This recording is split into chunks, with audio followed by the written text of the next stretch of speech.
Budget and Government Operations is called to order. Pursuant to applicable law, my determination that attendance by remote means is necessary because an in-person meeting is not practical or prudent due to the declared public health disaster caused by COVID-19. This meeting is conducted by video conference. We will now have a roll call to establish a quorum. Please note that your yes or present response will be deemed a yes vote when this quorum roll call is used as a reference vote for later items. Please make sure your microphones are unmuted. Vice Chair Silverstein. Alderman King. Present. Alderman Hairston. Present. Alderman Sawyer. Alderman Mitchell. Present. Alderman Harris. Alderman Salowski Garza. Alderman Thompson. Alderman Cardenas. Present. Alderman Quinn. Here. Yeah. Alderman Moore. Alderman Moore is present. Alderman Curtis. Present.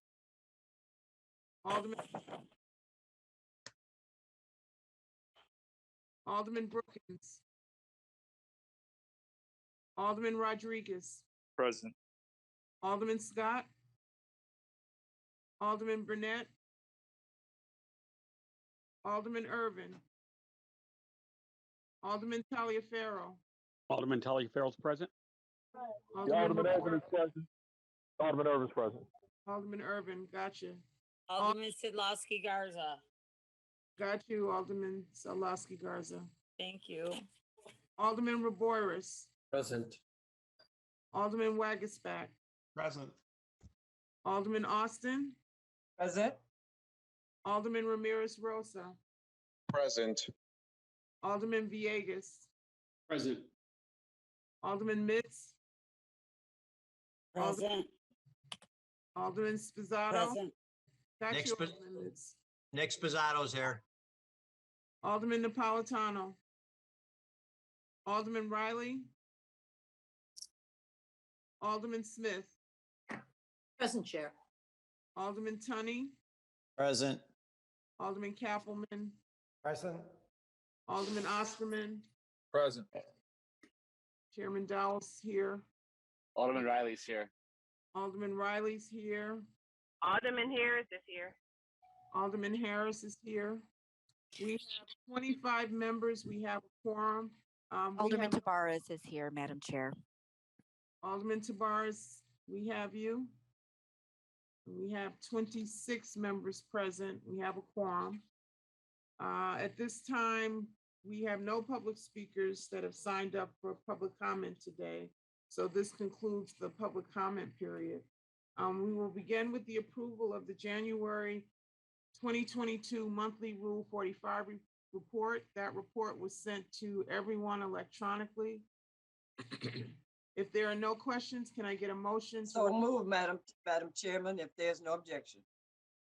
Alderman Austin so moves, and this is approval by the affirmative vote of all members present for the roll call to determine quorum. Hearing no objection, so ordered. We only have 2 items on the agenda this morning. Item number 1 on the agenda is a substitute ordinance concerning an amendment to the annual appropriation ordinance year 2022 within fund number 925 for various city departments. Is there a motion to accept the substitute ordinance by the affirmative vote of all members present for the roll call? Alderman Riley so moves. Alderman Riley so moves. Hearing no objection, so ordered. The substitute ordinance is now before the committee and will be explained by Deputy Budget Director Latoya Vaughn from the Office of Budget and Management. We also have a number of department representatives here that are available to answer questions as well. The substitute ordinance adds funding to various grants under the Department of Housing, Department of Assets and Information and Services, the Department of Public Health, the Mayor's Office for People with Disabilities, the Department of Family and Support Services, the Office of Public Safety Administration, the Chicago Department of Police, the Office of Emergency Management and Communications, Department of Fire, and the Department of Buildings. Ms. Vaughn? Good morning, Chairman Dow. I'm Latoya Vaughn with the Office of Budget and Management, and we are presenting ordinance amendment for $17,859,000, which is comprised of $1,042,000 of new grant funds, $4,830,000 of carryover funding, and $11,987,000 of non-COVID funding. Of COVID funding. The Department of Public Health is requesting federal carryover grant funds in the amount of $1,409,000 from the U.S. Department of Health and Human Services for the HIV surveillance and prevention program. Funds will be used to contract with the Northwestern University to collect data for the Chicago Department of Health. This program will be used to expand HIV surveillance and prevention strategies, to build a secure HIPAA compliant CDPH multi-source data sharing application, to conduct effective coordinated HIV program activities. The goal is to develop an automated provider reporting structure from the EMR data hub in real near time. Funds will also be used to design output reports from programmatic responses, perform programmatic monitoring and database updating, as well as ensuring timely and complete surveillance data. The Department of Public Health is also requesting carryover federal grant funds in the amount of $3,421,000 from the U.S. Department of Health and Human Services for the Sexually Transmitted Disease Prevention Program. Funding will be used to support strategies and activities to eliminate congenital syphilis, prevent antibiotic-resistant gonorrhea, reduce primary and secondary syphilis, prevent STD-related pelvic inflammatory disease, ectopic pregnancy, and infertility. Also, it will address STD-related outbreaks and reduce STD-related health disparities. Priority populations include adolescents and young adults, men who have sex with men, and pregnant women. CDPH conducts this STD surveillance response to STD-related outbreaks, identifies persons with STD and links them to and their partners to care and treatment, and promotes the CDC recommended screening and diagnosis and treatment practices. The Department of Housing and the Mayor's Office for People with Disabilities is requesting to reallocate funding from the Community Development Block Grant Program. The total program for the Community Development Block Grant, which is also known as the CDBG program, has a total allocation of $167,178,000. The source of funds are from the U.S. Department of Housing and Urban Development. The Community Development Grant Program is one of the largest running programs from the U.S. Department of Housing and Urban Development. Funds are used to support local development activities with the stated goal of providing affordable housing, anti-poverty programs, and infrastructure development. The city funding supports various activities, including human services, homeless services, workforce services, senior services, domestic violence services, strategic task force, and infrastructure improvements, which are managed through various city departments ranging from the Office of Budget and Management, the Department of Housing, the Department of Finance, Department of Law, Department of Assets, Information and Services, Department of Public Health, Chicago Commission on Human Relations, Mayor's Office for People with Disabilities, Department of Family and Support Services, Department of Planning and Development, Department of Buildings, Department of Transportation, and the Department of Water. The reallocation request is for $377,000 from the Department of Housing. Their original appropriated amount is $66,272,676.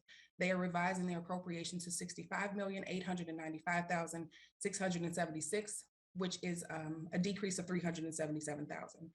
The program in which the reduction will be realized is with the Small Accessible Repairs for Seniors program. This request is to transfer funds from Department of Housing to the Mayor's Office for People with Disabilities to implement lift installations for senior ramp and lift programs within the Department of Housing Small Accessible Repair for Seniors program. This allocation will allow the Mayor's Office for People with Disabilities to implement lift installations. The SARFs program provides in-home accessibility repairs to senior residents across Chicago. And last year, they provided over 180 households with repairs. 13 of the 14 delegate agencies in the program portfolio completed a small in-home repairs. There is one delegate agency that provides wheelchair and ramp installations for seniors. The subset program is operating with a waiting list to date that has reached over 150 residents, with the earliest residents waiting since 2020. Ramp installations are not a feasible solution for many residents waiting for services. Of the cases screened and the scopes for the ramps installation in 2021, almost half were rejected for ramp installations due to inability to meet the code compliance.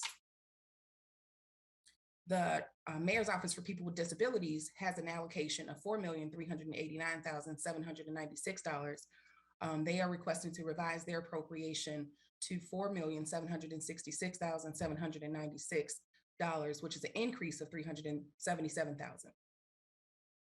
The partnership will allow for the Mayor's Office for People with Disabilities to implement the lift installations for the senior ramp and lift program. This is an effort to move quickly through the ramp up program, waiting list, and increase the percentage of senior residents receiving services. The SARS program proposes to divert a portion of the funding allocated for the ramp up program from the delegate agency to the Mayor's Office for People with Disabilities. The funding will establish a partnership with the home modification program to take on building lists for residents who have applied for the ramp up program but are not eligible for ramp installations, starting with those who have been on the waiting list the longest. The Department of Family and Support Services is requesting to accept COVID grant funds in the amount of $11,574,000 from the U.S. Department of Health and Human Services passed through the Illinois Department on Aging for the Area Plan on Aging program. Supplemental funding provided by the Illinois Department on Aging supports seniors 60 years of age and older through a variety of aging programs. This grant will expand the existing programs such as the congregate meals at DFSS's senior centers, home delivered meals, and health promotion activities, as well as caregiving services.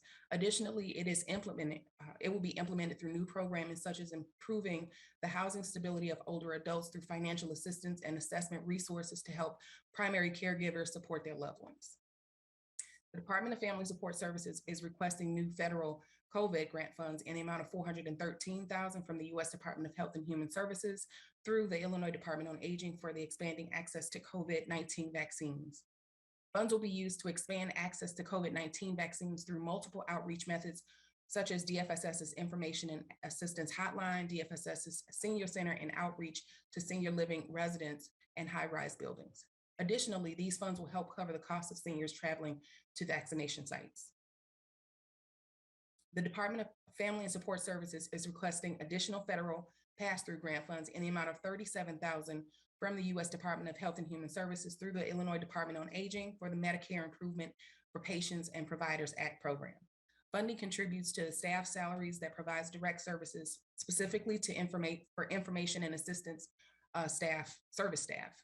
These staff members will receive calls and help direct seniors to appropriate services, including educational programs, Medicare benefits, transit help, and more. These funds contribute to the salaries of over 18 staff. In 2021, the information and assistance service staff served over 83,000 people via phone calls. The Department of Family and Support Services is requesting new federal grant funds in the amount of $425,000 from the U.S. Department of Justice for the Reducing Risk for Girls in the Juvenile Justice System program.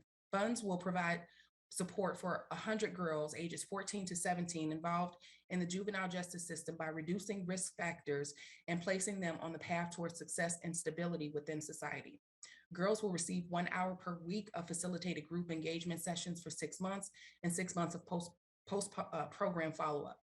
The program will consist of a combination of gender responsive training for local juvenile justice system staff and evaluation of current gender responsive processes, and they will complete a civic leadership capstone project.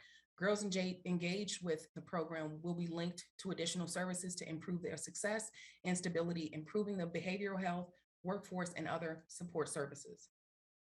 The Office of Emergency Management and Communications is requesting to accept additional federal grant pass-through funds in the amount of $69,000 from the Federal Emergency Management Agency through the Illinois Emergency Management Agency for the Emergency Management Assistance Program. The grant funds will be used to for the reimbursement of 50% of staff time for 12 full-time emergency management employees. This program runs through September 30, 2022. The Office of Emergency Management and Communications is requesting to accept additional federal pass-through grant funds in the amount of $25,000 from the U.S. Department of Transportation through the Illinois Emergency Management Agency to support the Hazardous Materials Emergency Preparedness Grant. Funds are used to support critically needed resources to provide and train emergency personnel, enhance efficiencies, and mitigate against hazardous materials, transportation spills, and releases. These grant funds provide services to the city agencies that respond to hazardous material responses and private sector partners that store and transport these materials. This grant has helped firefighters, police, and emergency management obtain critically needed resources necessary for protecting the public and emergency personnel from the effects of hazardous material releases. This grant will fund training and exercises to help first responders respond to hazardous material spills and to train on how to handle the transportation of hazardous materials through the city.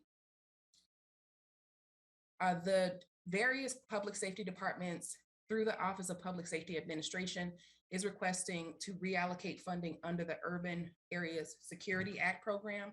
These are federal funds received from the U.S. Department of Homeland Security through the Illinois Emergency Management Agency. The total appropriated grant amount is $41,600,000. The reallocation is a net zero change. The Urban Area Security Initiative grant is used by large cities nationwide to prepare against terrorist attacks. In Chicago, the grant funds is shared between the Chicago Office of Emergency Management and Communications, the Office of Public Safety Administration, the Chicago Police Department, the Chicago Fire Department, and the Department of Assets and Information Services. The city was awarded this $41 million in 2021, and all projects were funded and approved by the Federal Emergency Management Agency.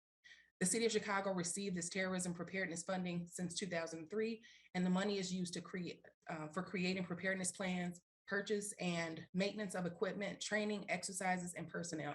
The UIZ grant allows for reprogramming between the departments when a need presents itself. This reprogramming does not affect the total amount of the award. The reprogramming today will reduce the fiscal year 21's UIZ amount for several departments and show an increase to the Office of Public Safety Administration to absorb administrative funds as well as IT projects that were originally allocated under the Chicago Police Department. The Office of Emergency Management and Communications increases to support personnel for grant-related emergency matters, and movement between the departments is routine throughout the 3-year life cycle of the program. The Department of Assets and Information Services had an allocation of $6 million. They will receive a $250,000 reduction, leaving their appropriation at $5,750,000. The Office of Public Safety Administration had an original budget amount of $18 million. This request will increase their budget by $997,000 to a total allocation amount of $18,997,000. The Department of Police original appropriation request was approved at $8,100,000. They are reducing their program by $671,000, which leaves them with a final appropriation of $7,429,000. The Office of Emergency Management had an original appropriation amount of $2.5 million, and this request increases their program by $199,000, leaving their total appropriation at $2,699,000. The Department of Fire had an original appropriation of $7 million. This is a decrease to their program in the amount of $275,000 for a total appropriation amount of $6,725,000. The Department of Fire is requesting additional federal grant funds in the amount of $257,000 from the U.S. Department of Homeland Security for the Assistance to Firefighters Grant Program. Funding provides critical resources needed to equip and train emergency personnel, enhance efficiencies, and support community resilience. These grant funds are restricted to the Chicago Fire Department to purchase approximately 1,275 45-minute air cylinders that are reaching the end of life, as well as to replace damaged or unrepairable cylinders from 2019 to 2021 that were not replenished. This grant has helped firefighters and other first responders obtain critically needed resources necessary to protect the public and emergency personnel from fire and related hazards. The Department of Buildings is requesting to accept new federal funds in the amount of $229,000 from the U.S. Department of Homeland Security through the Illinois Emergency Management Agency for the Hazardous Hazard Mitigation Grant Program. Funds will be used for the modernization of mechanical code provisions for enhanced code adoption and enforcement. That includes the total 925 ordinance appropriation request amendment for $17,859,000. Thank you, ma'am. Thank you, Ms. Vaughn. I see we have questions in the chat, but before we go there, I want to acknowledge Alderman Burnett, Alderman Scott, Alderman Brookins, and Alderman O'Shea from the committee have joined us. And we're also joined by Alderman Burke, Alderman Coleman, and Alderman Cardona. And going to questions, I see we have a hand up. Alderman Moore. Thank you, Chairman. Definitely, that was a lot of information. I just need some clarity on a couple of things. When you talked about the $167 million CDBG, were you talking about that was the total that we were given for this budget cycle, or is this some new money? That is the total that we appropriated for this budget cycle. It includes new and carryover CDBG funding for the total amount of $167,178. Actually, it was 167 million, or did you say 167? Sorry, 167,178,000. So how much of that 167 was carryover and how much was new for this budget year? Give me 1 second, I can let you know. I believe 80 million was new. Give me 1 second.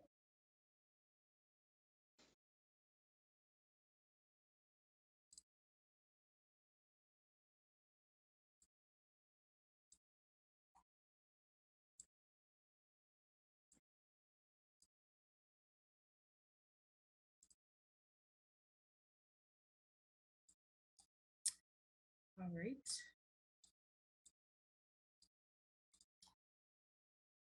So 86 million was carryover. 86.5 is carryover. And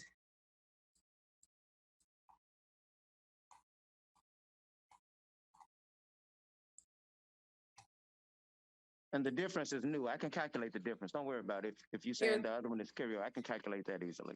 Okay, it's a little bit of program income, but otherwise it's mostly new. Okay, and then the 11 million, unless I heard the wrong number, when you first started out, you said we got, was it $11 million in new COVID grant money? Yes, 11 million in new COVID grant funding. And when we get COVID grant funding, is that a direct 11 million, or is that matching? Do we have to match, and that makes it 11 million?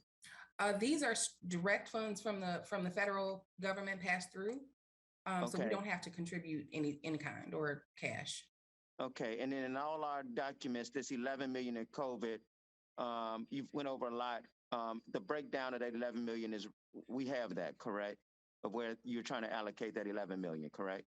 Yes, it's all two right. different programs. Okay, thank you. Thank you.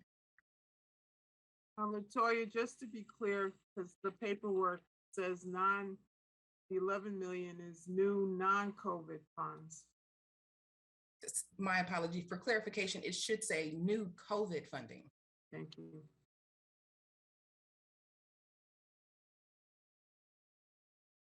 Move to pass, Chairman. Alderman Riley. Hold on, Alderman Riley.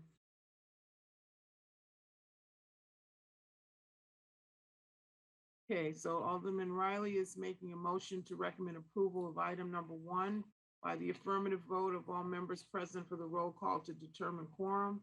Hearing no objection, so ordered. The due pass recommendation of the ordinance will be reported out at the next city council meeting on Wednesday, February 23rd. The second item on the agenda is an ordinance introduced by Alderman Riley, 42nd Ward, approving the transfer of funds within the City Council Legislative Reference Bureau for the year 2022. Alderman Riley, will you explain this transfer for the committee members? Yes, thank you, Madam Chairman. The ordinance allows the Legislative Reference Bureau to transfer $3,000 from its commodities line item to the contractual services line item. LRB anticipates $325 will be used for printing contractual services, $2,000 for website contractual services, and $625 for contingency. I'd be happy to answer any questions anyone may have. Thank you, Chairman. Thank you very much, Alderman Riley. Seeing that there are no questions in the chat, can I get a motion to recommend approval of item number 2 on the agenda by the affirmative vote of all members present for the roll call to determine quorum? So moved, if no objection. Alderman Austin so moves. Hearing no objection, so ordered. The due pass recommendation will be reported out at our next city council meeting. There being no further business before the committee today, can I get a motion to adjourn? Alderman Riley so No. moves. Alderman Riley so moves that we adjourn by the affirmative vote of all members present for the roll call. That's a beautiful jacket, ma'am. Thank you very much. Thank you very much, Alderman Austin. And Hearing no Alderman objection. Alderman Burnett was here, Madam Chairman. I hope- got you, Alderman Burnett. I called your All right. name out earlier. Did you get me, Madam Chair? Yes, I got you too, Alderman Thank you. Scott, Alderman Brookins, and Alderman O'Shea. All right, the Committee on the Budget and Government Operations